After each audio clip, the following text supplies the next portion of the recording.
Welcome back, welcome back. Let's do this. Fair use, fair use. Just a few little pointers on the mind. Here's number one. It needs to be nourished. Needs to be fed. There's an Old Testament phrase that says humans cannot live just on bread alone or food alone. Dogs can, a crocodile can, a spider can. Humans cannot You need that bread of life. exist just on food. Here's what it says. Humans also need words. Words nourish the mind. Words give life. Words create insight. Because there's more than one way to see. If we see with our eyes, we call that sight. But there's another way to see called insight. That's why we come, gather for a couple of days, attend the classes, go to the training, read the books, do all the stuff, is to develop more insight. Letting our mind be nourished to think, ponder, and wonder, and conceive ideas, projects, purpose, give structure to something for the future, whether it's better health or better career, better future. Next, the mind needs to be exercised. And we talked a bit about that earlier. Exercised by debate. Exercised by reading both sides of the debate, both sides of the question.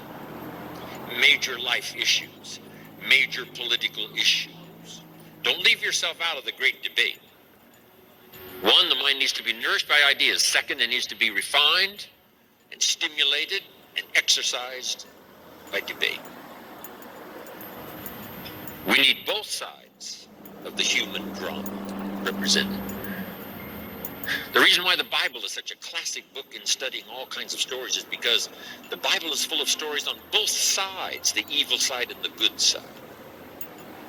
The Bible said, Old Testament said, this king came to power and he was a good king. He ruled for 18 years. And then it says the next king came to power and he was a bad king and he put up idols. He became the bad king. So it reads good king, bad king, showing both sides of the human spectrum and drama. Some stories that we read in the Bible of people to admire, others are people to despise. In your library, you need a book on Gandhi and you need a book on Hitler. One book to show you how noble someone's aspirations can be, and the other book to show you how despicable and how evil someone's goals can be. Both sides we study, good and evil, one we love and one we hate. We study illness, we study health. Someone says, well, you can't study the negative things. You have to study the negative things. You have to give voice to and mind to and time to both sides of the issue so that you can strengthen your side of the argument. In raising our kids, we have to pose both sides. What's the dangerous side and the safe side? In one of the seminars that I'm sure some of you have attended, I talk about philosophy that makes the difference. Philosophy does two things, each person's personal philosophy. So jot this down. Our personal philosophy does two things. One, helps us to see the dangers on one side so we can avoid or minimize those. Then our personal philosophy needs to be developed so we can see the opportunities on the other side so we can maximize those. And for the balance of your life, that's going to be the twin challenge in developing ideas and philosophy and strengthening all of it so that you can avoid the dangers, maximize the opportunities. Because the dangers never go away. The dangers to our ship of state called the country. The danger to the enterprise, the danger to the corporation. Dangers always lurk, both inside and out. Dangers lurk on the inside of our own mind. When I was a kid, they used to have those little cartoons of a little boy with a gremlin on one side and a little angel on the other side. And the little devil, the little gremlin said, go ahead and do it, it's okay. Little angel said, no, no, no. So when kids are young, they've got this debate to engage in. Should I or shouldn't I? One voice says, go ahead, and the other one says, no, no.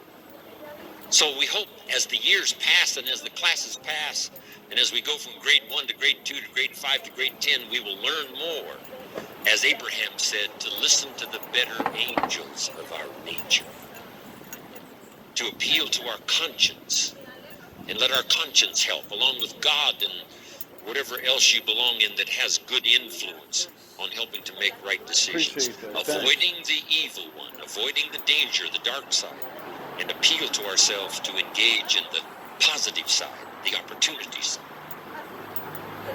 The battle of the mind is significant for us every day, what to think, what not to think. My mentor, Mr. Shove, said, stand guard at the door of your mind. And you decide what enters. You decide what to fill up your mind with, because it becomes the material with which you build your future. Yep. That's how it all works. Engaging the mind to make rational decisions about life. You versus yourself. Beware of the thief on the street that's after your purse, but also beware of the thief in your mind that's after your promise. Die. The thief in your mind that says you're too short, you're too tall, you've never done it before. What makes you think you can do it now? It's not going to work for you. Someone else could find the book, you'll never find the book. If you found the book, you wouldn't read it. If you did read it, you wouldn't understand it. That's stuff that goes on in our mind. So jot down this key phrase. It's one of the best for the day. Whatever you do, don't become a victim of yourself. Exactly. As you engage in this debate, what to eat, what not to eat, where to go, where not to go, what to say, what not to say, what to do, what not to do. The law. Make sure that you strengthen the positive side of this argument with yourself. Yes. So that day by day you become healthier, day by day you become stronger, day by day you become wiser. Day by day you build a better shield and immunity. With him. An inside immunity to ward off disease, but an outside immunity to ward off all the negative, takes a long all the time. trash and all the stuff that would not enhance your personal development nor your promise for the future.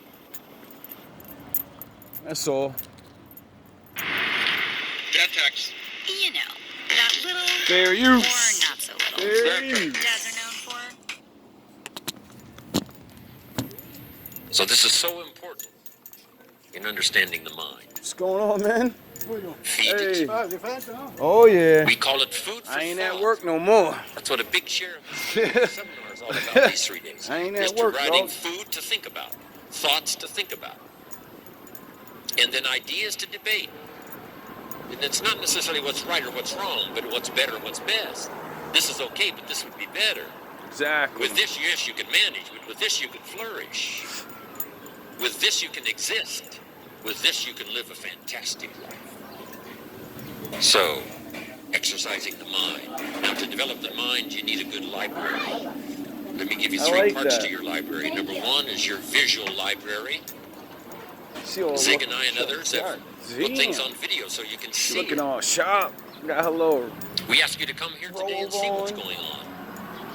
So part of it comes by visual. Come and see. And then if it's on video, you can see it again and again and again. Key phrase, repetition is the mother of learning. Repetition is where if we hear it again, we see something we didn't see when we heard it the first time. We see something different that we didn't see the first time. Exactly. Next is your listening library. Zig Ziglar's right. Turn your car into a mobile classroom. You can have a university education in a fairly short period of time just using the traveling time to listen. That's all it takes. Key phrase is to listen to voices of value.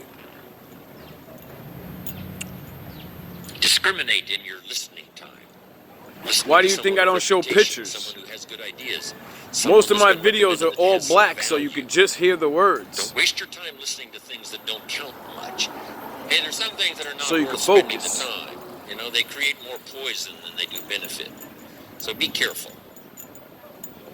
If somebody says to me, these eggs are rotten, I'm not going to make an omelet and try it. I'm going to take their word for it. So feed the mind, exercise the mind, and build your library. I recommend 3 books that were recommended to me when I started my library when I was 25 years old. In those accelerated days of personal development, for me, about 7 years worth. so fantastically changed my bank account, changed my income, revolutionized my future. With the foundation my parents gave me, meeting Mr. Schoaf at age 25, I'm telling you, it's been a journey for me like no other ever since. Then I've had mentors along the way. Same old Telling you shit. that keep my mind stimulated, Another day. that keep my interest keen, that help me to evaluate and to weigh what is good, what is okay, what is better, and what is prosperous in terms of your life. Mentors. And that first mentor I had recommended these 3 books. First was the Bible. Now, I had an advantage there because my parents made sure I was a pretty good scholar by age 19. By 19? A good book to serve you all of your life. One of the major sources of ideas, Yeah, stories, good parents. poetry, history. A major source for stimulation. Oh, really? It's kind of what Next, I've he been telling you. recommended the book called Think and Grow Rich by Napoleon Hill. Think and grow. Good words, think and grow and rich. I went for it. Got the book. Paid less than 50 cents for it. Some of the ideas in it changed my life. Next, Schoaf recommended the book The Richest Man in Babylon by George Clayson. Helped me become a millionaire by age 32. Oh, really? Totally changed my economic future. Just the ideas in a simple little book. Amazing. Amazing. Then he recommended something for me to listen to by Earl Nightingale called The Greatest Secret. That was my listening library to begin with. The Greatest Secret by Earl Nightingale. So your listening library and your visual library. Next now is your reading library. And we won't go through a whole list of the best books, but here's a good book to get if you want a good list of the best books. It's called How to Read a Book. Simple. How to Read a Book by Adler. Chief editor of the Encyclopedia Britannica, Mortimer Adler. He wrote a book called 6 Great Ideas that's excellent. He wondered, are ideas tangible? Are ideas real? Or are they nothing? But he wrote this book, along with another author, How to Read a Book. Now, if you master this book, you can get so much more from a book. Now, it's a kind of a tough book to get through, but it'll give you some ideas on how to take a book and get the most out of it. Take a book and get the most out of it. But in this book is also a list of what he calls are the greatest books ever written. Oh, really? And I've used that book, that list, as a centerpiece for my library. It's got the classics, which I missed. I only went to 1 year of college, so I missed a whole bunch of stuff. I started making up for that by collecting these best books ever written. Interestingly enough, on that list is Old and New Testament. On every scholar's list, East or West. You Really? just can't miss those as major sources. In addition to that, there's a book called Lessons of History, written by Durant. And I offer it because it's one of the classic writings of all time. You may not agree with his premise, but you certainly have to agree that it's one of the best well-written books ever. He and his wife wrote about 11 volumes on civilization. Take a speed reading course, you can get through those. But this little book, Lessons of History, is sort of a summary of their ideas on history. It's a classic. I gotta get that one. Then a classic I think most everybody's got. It's called As a Man Thinketh by James Allen. Really? Where each sentence is a seminar. I read that one. And you may not agree with his premise either in certain instances. Well, I listened to it. You know they got